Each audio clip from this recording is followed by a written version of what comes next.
तो हेलो दोस्तों, आज हम करने जा रहे हैं अपना केमिस्ट्री का चौथा चैप्टर, फोर्थ या और last chapter, structure of atom.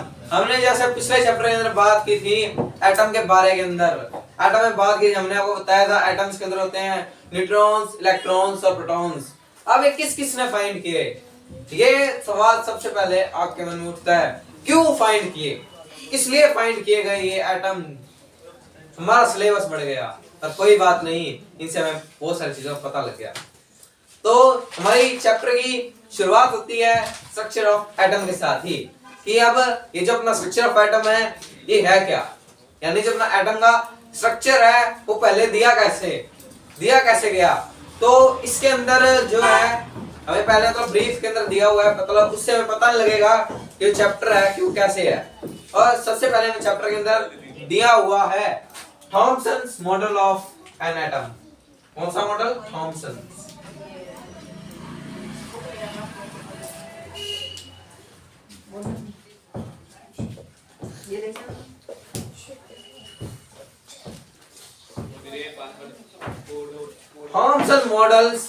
Thompson model of the atom. अब आप बोलो कि थॉम का सन था क्या, जिसे कोई एटम है? नहीं भैया, उसका नाम था थॉमसन। थॉमसन नाम था जिसका ये उसने बताया था कि एटम का स्ट्रक्चर कैसे होता है। पर उसने हमें ये नहीं बताया कि न्यूट्रॉन्स कहाँ पे होते हैं। जो अपने न्यूट्रॉन्स हैं वो उसके अंदर प्रेजेंट होते हैं। उसने सिर्फ हमें दो चीजें बताई थी, एक थी प्रोटॉन और एक इलेक्ट्रॉन। क्या थे? प्रोटॉन एंड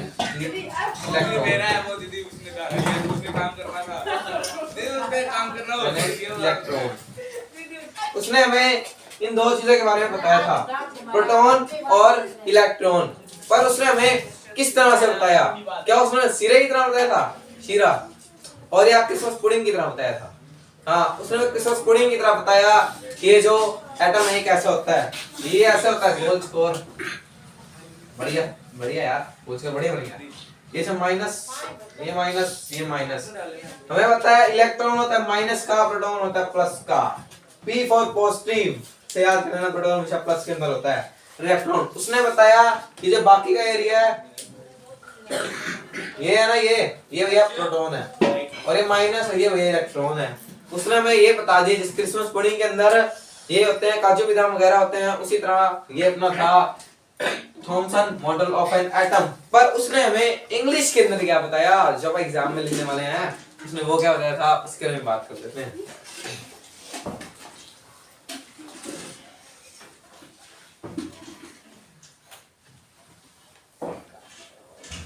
अब हमने बात कर ली प्रोटॉन। प्रोटॉन होता है पॉजिटिव, मतलब ये जो स्फीयर होता है वो पॉजिटिव होता है, और इसके अंदर जो इलेक्ट्रॉन्स हैं वो इसके अंदर होते हैं। इसका मतलब क्या है? एन एटम, इससे एटम्स कंसिस्ट लिख देते हैं।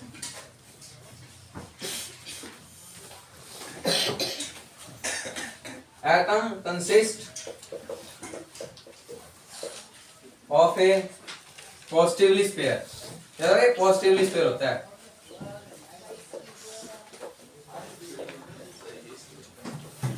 Positively sphere.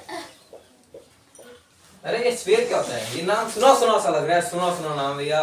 स्फीयर हमने अभी बनाया था, ये पॉजिटिवली चार्ज्ड स्फीयर होता है जिसके अंदर electrons are embedded in it that are negative charge and negative charge कह लो या फिर इलेक्ट्रॉन कह लो, इसके अंदर embedded होते हैं। और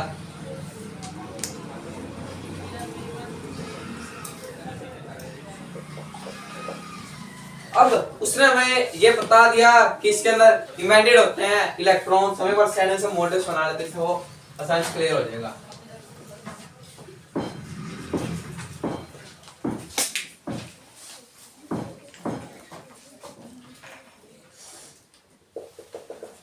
अब ये हमारा स्फीयर है, और ढंग से बना लिया, एक बार रफ करके बना लिया।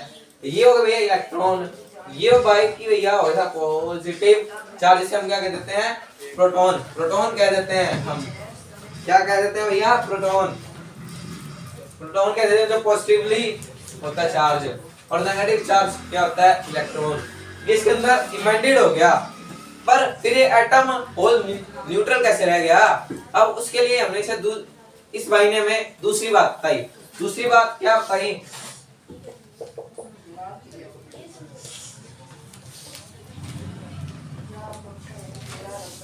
the negative and positive charges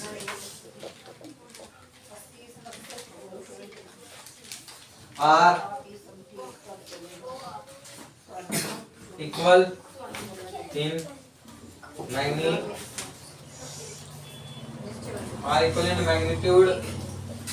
magnitude होते हैं, इसलिए भैया एटम पूरा न्यूट्रल होता है। ये बात याद रखना, एटम भैया न्यूट्रल होता है इस पॉइंट के कारण। The negative and positive charge are equal in the magnitude.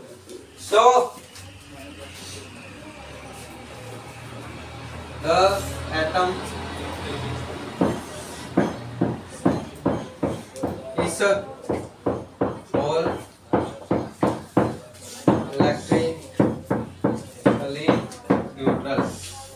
electrically neutral। हाँ तो भैया अभी हमने कैमरे के अंदर चेक किया और हमें पता लगा कि जो अपनी लास्ट वाली लाइन है वो नहीं आ रही, वो हम भैया ऊपर लिख देते हैं।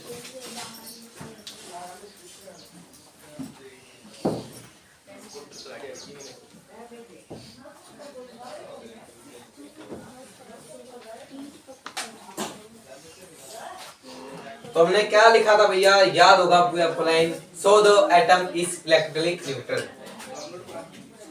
सो द एटम इज इलेक्ट्रिकली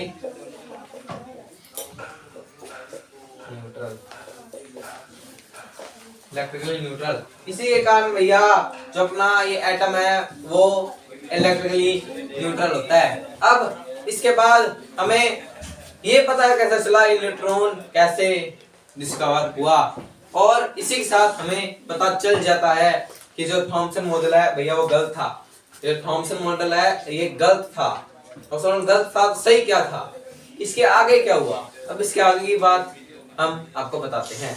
इसका अगला मॉडल था जो हमको दिया रदरफोर्ड भाई ने, Rutherford model of an atom.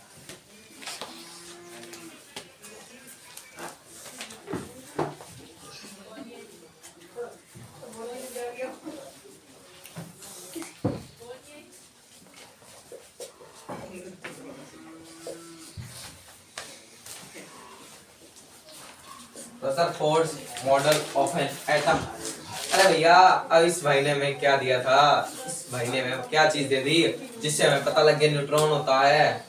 और सबसे पहला मेन क्वेश्चन क्या पता लगता है, जो न्यूक्लियस है वो किसने डिस्कवर किया था। न्यूक्लियस भाई डिस्कवर किया था रदरफोर्ड ने, रदरफोर्ड ने डिस्कवर किया था। ये नाम याद रख लो, जरूर आएगा न्यूक्लियस। और इसके बाद हमें अगला मॉडल होता है न्यूट्रॉन की डिस्कवरी कैसे हुई, पर उसके अंदर नाम जेम्स कैडिच आता है, वो न्यूट्रॉन है। न्यूट्रॉन और न्यूक्लियस में भैया बहुत डिफरेंस है, न्यूट्रॉन और न्यूक्लियस में भैया बहुत डिफरेंस है। इसलिए ये जो न्यूक्लियस है वो इसके द्वारा बनाया गया, हमें अभी होता है भैया रदरफोर्ड के द्वारा हमें पता चला था। अब रदरफोर्ड ने ऐसा क्या बता दिया जिसके बारे में न्यूक्लियस पता लग गया, तो हम जान लेते हैं। उसने एक इसका ट्यूब लिया ऐसे करके, एक उसने एनोड दिया था, एक उसने कैथोड दिया था, और इसके अंदर उसने एक वो ले लिया था, एक गोल्ड फॉइल लगा दी जिसके अंदर थे भैया सिर्फ 500 या 1000 एटम ही थे। इतने ही एटम वो ठीक थी, इतने एटम से भैया वो ठीक थी, जिसके अंदर से उसने कनाल रेस प्रयास की थी भैया। वो कनाल रेस ऐसे करके इसके पार जा रही थी, और पार उसने जब चलाई तो कैसे गई, ऐसे करके आ रही थी भैया, वो उस तक बिल्कुल सीधी टपकी, बिल्कुल सीधी टपकी। कुछ हमारे एटम जो न्यूक्लियस था वो बीच में होता है, ऐसे करके न्यूक्लियस बीच में होता है, उससे टकरा के कोई टेढ़ी ऐसे होगी, कोई ऐसे ऐसे करके पीछे आ गई ऐसे सम एंगल से, और उनके अंदर सिर्फ एक वापस आई थी टकरा के, ऐसे वापस आई थी। ये सीधी जा रही है, बाकी कुछ ऐसे मुड़ गई, कुछ ऐसे करके ऐसे करके ऐसे आ गई थी। अब इसके अंदर हमने इसे पता चला था कि वो वापस आ गई, तो वापस क्यों आई? वो भैया वापस आई थी जो उसके अंदर न्यूक्लियस है उससे टकरा के वो जो है अपने ये यदि कनाल रेज वापस आ गई थी, जिसके कारण हमें पता लग गया था कि न्यूक्लियस होता है इसके अंदर। तो रदरफोर्ड भाई का इसके अंदर एक बहुत बड़ा योगदान था। इसके अंदर Rutherford model of atom, atom के अंदर न्यूक्लियस डालने का, न्यूक्लियस का खोज करने का, ये था भैया अपने रदरफोर्ड भाई का atom model of an atom. पर हमें ये नहीं पता लगेगा उसने एनोड कहां लगाया था, कैथोड कहां लगाया था, बस हमें इतनी सी बात पूछी जाएगी, ये वाली, बस इतना सा आएगा हमें। तो अब हमारा एक अगला टॉपिक आ गया है, Bohr's model of an atom. अब ये Bohr's model of an atom क्या था? अब इससे पहले भैया दो मॉडल के बारे में बात कर सकते हैं, दो मॉडल के बारे में, पूरे दो मॉडल के बारे में बात कर चुके हैं। एक था भैया पहले किसने, रदरफोर्ड, दूसरा था थॉमसन, दूसरा कौन था? रदरफोर्ड भाई था अपना। और अब तीसरा आ गया भैया अपना नील बोर्स, कौन आ गया? नील बोर भाई आ गया। और अब हम इसके बारे में बात करेंगे, अब इस भाई ने अपने को कौन सा मॉडल दिया था।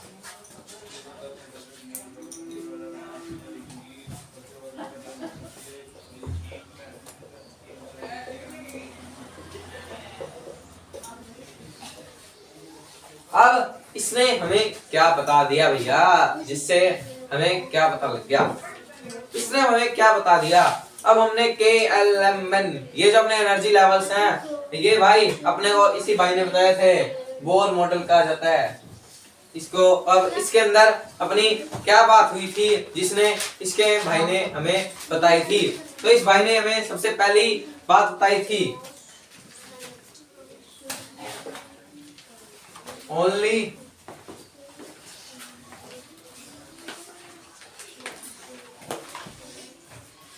certain special orbits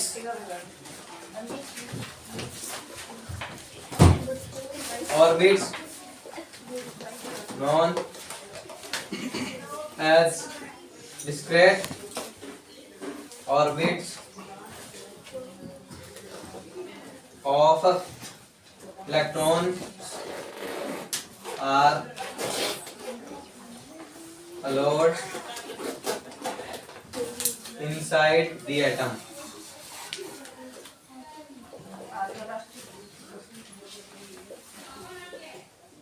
Allowed inside the atom.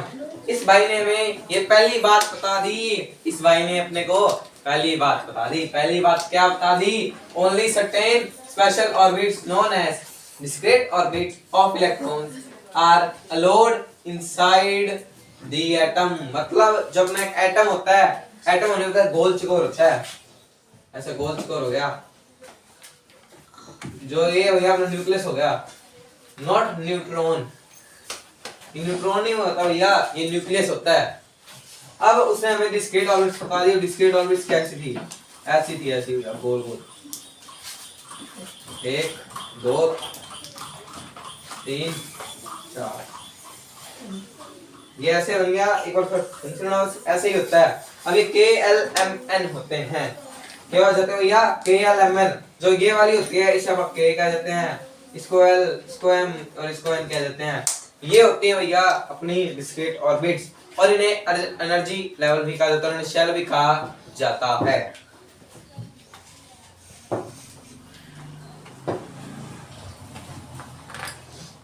अब इस भाई ने अपने को दूसरी और बात बताई थी, इस भाई ने हमें एक दूसरी बात और बताई थी। इसने अपने को बताया जो इलेक्ट्रॉन्स हैं जो रिवॉल्व कर रहे होते हैं, वो कोई भी क्या नहीं करते भैया? डू नॉट रेडिएट एनर्जी, कोई भी एनर्जी वो रेडिएट नहीं करते।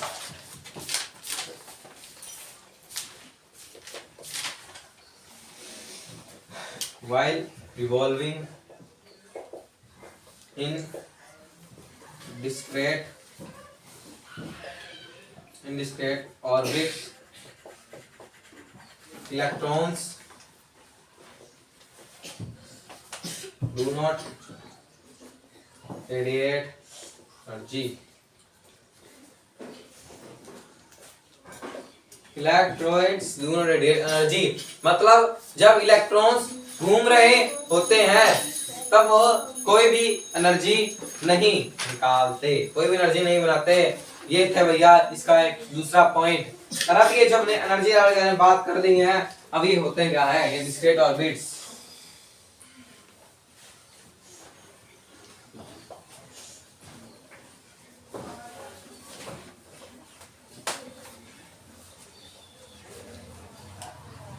अब जब हमने ऑर्बिट्स के बारे के अंदर बात की है, अब उन्हें कहा क्या जाता है, कि उन्हें डिस्क्रीट ऑर्बिट्स ही कहा जाता है या उन्हें कोई और नाम दिया गया है? हाँ भैया हाँ, बिल्कुल सही सोचा आप लोगों ने।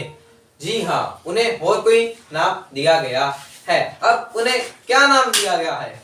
उन्हें नाम दिया गया है शेल। क्या नाम दिया गया है? शेल और एनर्जी। These orbits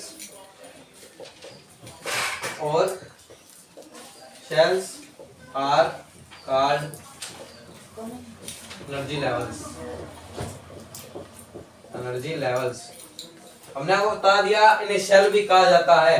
अब शेल के बाद इन्हें क्या कहा जाता है स्टेज में? इन्हें एनर्जी लेवल्स कहा जाता है, क्योंकि इनके पास मेन एनर्जी होती है। और अभी होते हैं KLMN। क्या होता है KLMN? हम पहले ढंग से बनाएंगे इस बार।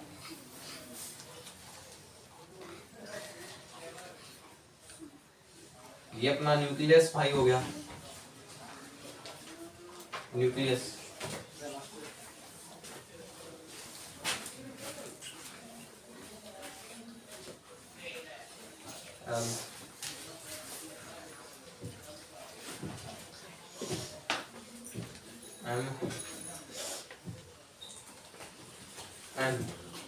अब इन्हें के, एल और एम कौन कौन से हैं? ये जो हमने सबसे इनवर्ड ले रहे हैं, के कहा जाता है भाई, इसे एल कहा जाता है, इसे एम कहा जाता है और इसे एन। के एल एम एन ऐसे कहा जाता है इनको। पर इसके लिए हमें फॉर्मूला यह है 2n² कि मतलब अब इसके अंदर कितने इलेक्ट्रॉन्स होंगे। उसके लिए यहाँ पर हम इसका ये कितने आ सकते हैं, इसका जो n होती है, इसके अंदर n होता है इक्वल्स टू 1, इसके अंदर n इक्वल्स टू होता है कितना, 2 होता है, अगले में 3, अगले में भैया हो गया 4, स्मॉल है ना भैया 4 हो गया। और हमें एक फॉर्मूला दिया हुआ है कितने इसके अंदर होते हैं, वो है 2n²। क्या फॉर्मूला भैया? 2n²। हमें अब ये फॉर्मूला दिया हुआ है, इसके इस्तेमाल से हम फाइंड करेंगे कि कौन सी ऑर्बिट्स में कितने होते हैं। अब कैसे फाइंड करेंगे हम बता देते हैं आपको।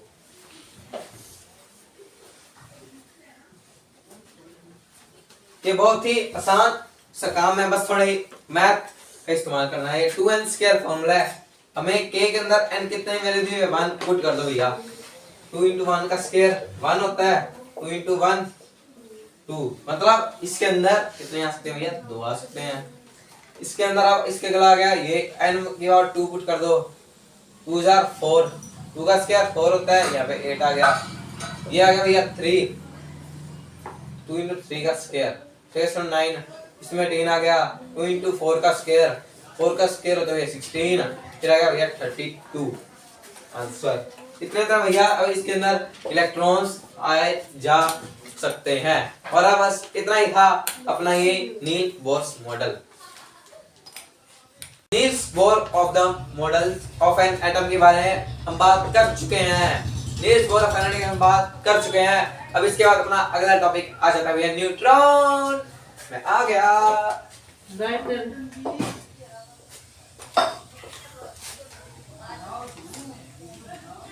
अब हम भैया बात करने जा रहे हैं न्यूट्रॉन्स या फिर न्यूट्रॉन के बारे के अंदर। अब ये जो न्यूट्रॉन होते हैं या ये किसी और चीज के इक्वल होते हैं। जो अपना प्रोटॉन होता है ना भैया, प्रोटॉन जो हमने बात की थी चैप्टर की शुरुआत के अंदर, प्रोटॉन, ये जो अपना न्यूट्रॉन होता है ये बिल्कुल मतलब आसपास प्रोटॉन के इक्वल होता है। और अब ये जो है अपना न्यूट्रॉन, वो किसने दिया था, किसने हमें बताया कि न्यूट्रॉन प्रेजेंट होता है, न्यूट्रॉन भैया प्रेजेंट होता है, वो हमें किसने बताया था, किस भाई ने हमें बता दिया कि न्यूट्रॉन प्रेजेंट होता है? कौन सन में बता दिया? इन 1932। कौन से सन में भैया? 1932 के अंदर हमने उसे बता दिया। तो बताया किसने भैया? जेम्स कैडविच ने। जेम्स कैडविच, जेम्स कैडविच, इस भाई ने हमें बता दिया भैया न्यूट्रॉन के बारे में। पर अब इस भाई ने हमें बताया क्या था न्यूट्रॉन के बारे के अंदर? इस भाई ने हमें बताया जो न्यूट्रॉन होता है, जो हमने न्यूक्लियस के बारे में बात की है, जो हमें रदरफोर्ड ने बताया है, जो ना रदरफोर्ड है उसने ही हमें बताया था न्यूक्लियस के बारे में। उसके अंदर ही होता है भैया ये न्यूट्रॉन। क्या जो ना न्यूट्रॉन है, external neutron is present in the nucleus। अपना ये न्यूक्लियस होता है, अब ये इसके अंदर ही प्रेजेंट है। कौन भैया? ये भैया अपना न्यूट्रॉन है ना, ये न्यूक्लियस के अंदर ही प्रेजेंट होता है। अब ये न्यूट्रॉन्स के अंदर प्रेजेंट होता है, वो सभी के प्रेजेंट होता है, बस अपने पास केमिस्ट्री के अंदर एक्सेप्शन आ ही जाती है। अब आप बोलोगे यार एक्सेप्शन क्यों आ जाती है? क्या करें भैया, ये केमिस्ट्री है, आ जाती है एक्सेप्शन, हमारा भी जी नहीं करता। हाइड्रोजन है, हाइड्रोजन के अंदर ऐसा नहीं होता। क्या एक्सेप्ट इन हाइड्रोजन? हाइड्रोजन के अंदर भैया ऐसा बिल्कुल नहीं होता। अपना इसके अंदर इतना ही बता दिया है अपने ये जो जेम्स कैडविच भाई है, इसने हमें इतना बताया है। और एक और बात इसने हमें बताई है, ये जो है न्यूट्रॉन किससे रिप्रेजेंट किया जाता है? ये भैया N से रिप्रेजेंट किया जाता है। और अब भैया हमें न्यूट्रॉन पता लग गया, तो ये मास, जो अपना मास होता है, ये मास ऑफ एन एटम वो कैसे होगा? क्या कोई वो 2 इलेक्ट्रॉन या प्रोटॉन से प्लस होगा, या neutron plus proton? Neutron plus proton अगर हम प्लस कर देंगे तो अपना प्रेजेंट हो जाएगा क्या है? मास न्यूट्रॉन प्लस भैया प्रोटॉन। न्यूट्रॉन और प्रोटॉन को प्लस करने से ही अपना ये जो है मिल जाएगा क्या भैया? इसका मास हमें पता चल जाता है एटम का। बस इतने में इतना ही था।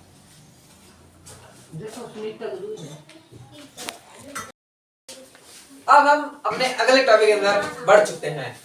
अगले टॉपिक की तरफ आ चुके हैं, आगे भैया आगे। अब वो क्या है, कौन सा टॉपिक है जो हम करेंगे? अब ना भैया एटॉमिक नंबर और मास नंबर।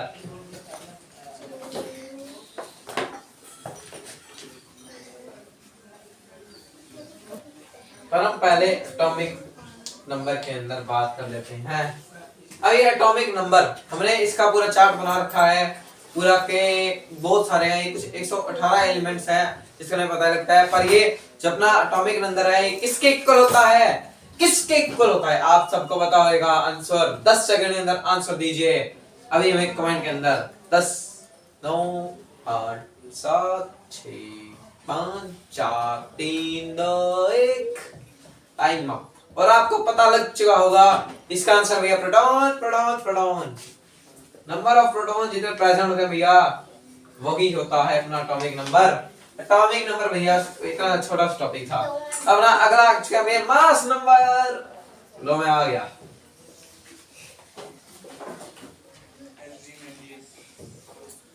अब ये मास नंबर क्या है भैया? मास नंबर क्या है? मास नंबर क्या होता है भैया? आप मुझसे पूछोगे तो भाई मुझे ही पता है, बता देता हूँ आपको, पर धीरज रखो, रुको जरा, सब्र करो। मास नंबर क्या होता है भैया? ये जो अपना प्रोटॉन होता है और न्यूट्रॉन होता है, जो उसका सम होता है वही होता है अपना mass number. Proton plus neutron. अब हम इसके एक एग्जांपल ले लेते हैं। अगर मान लो कोई भी एक एटम है और उसके अंदर 6 प्रोटॉन है, तो मान लो बाय चांस, नहीं बाय चांस मतलब वैसे 6 न्यूट्रॉन है, और अब फिर मतलब उसका मास नंबर क्या होगा? दोनों प्लस कर दो भैया, रेन्यू आंसर इतना सा भैया अपना ये था, ये मास नंबर और एटॉमिक नंबर, ये अपना छोटा सा टॉपिक था। और बस इसके लिए आपका बहुत बहुत शुक्रिया।